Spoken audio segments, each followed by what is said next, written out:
Hey, F.L. Hey.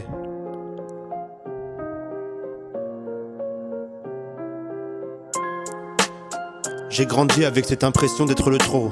Comme une chaise en plus autour d'une table déjà pleine, toujours à me demander si ma place était un cadeau ou une erreur glissée là par la vie elle-même. On m'a pas toujours dit parfois c'était plus subtil. Un regard qui s'évite, un silence trop hostile, des portes pas claquées mais jamais vraiment ouvertes. Et ça suffit pour apprendre que l'amour peut être incertain. Très tôt j'ai compris qu'il fallait mériter d'exister, être drôle, être fort, surtout pas déranger. Hey. J'ai appris à disparaître pour garder un peu de tendresse. Quand te choisis jamais en premier, tu prends l'habitude. Tu dis que ça va, tu t'endurcis, tu fais peu d'attitude. Hey.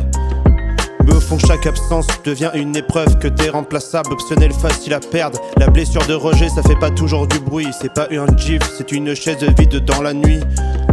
C'est attendre un message qui viendra jamais. Relire une conversation pour comprendre où t'as fauté. C'est aimer trop fort de peur qu'on t'abandonne, ou aimer de trop loin pour pas qu'on te condamne. Hey. Toujours sur le fil, jamais vraiment présent, à moitié parti avant qu'on te dise maintenant. Maintenant.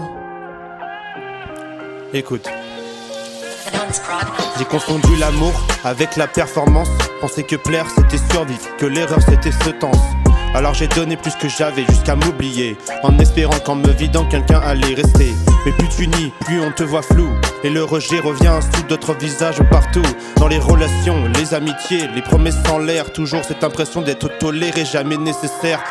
Y'a des jours où je m'en veux d'avoir encore mal, de pas savoir passer à autre chose, être fragile, bancal. Mais les cicatrices de l'âme n'ont pas d'horloge, elles saignent quand un mot réveille l'épisode. Alors j'apprends doucement à me choisir moi-même, à arrêter d'attendre d'être validé par un je t'aime, à rester quand j'ai peur, à pas fier le miroir, à faire de ma présence un droit, pas un espoir. Peut-être que le rejet m'a pas détruit, juste façonné. Il m'a rendu lucide, sensible trop parfois c'est vrai. Mais aujourd'hui j'écris pour l'enfant que j'étais, celui qui se demandait sans cesse il méritait. Et je lui dis que sa place existe, même sans invitation, qu'il a pas à se battre pour gagner sa respiration, que le monde peut refuser mais ça définit pas sa valeur, parce que rejeter n'a jamais voulu dire être sans valeur. Des portes qui se ferment, même quand j'écris, j'existe ici. Le rejet c'est une plaie qu'on maquille en silence. Un sourire en façade, à l'intérieur c'est l'urgence. Toujours l'impression d'être en trop sur la photo, jamais choisi en premier, toujours laissé au blanc de touche frérot. J'ai appris à être fort, à force d'être mis à l'écart, mais la force ça fatigue quand tu la portes trop tard. Je doute de ma valeur à chaque vue, sans réponse, chaque absence me confirme ce que mon cerveau m'annonce. Si on t'aime pas, c'est qu'il y a un bug dans ton âme. Alors je me bats contre moi-même, prisonnier de mes drames. Mais je rappe pour recoudre ce qu'ils ont voulu briser, transformer le rejet en feu pour avancer.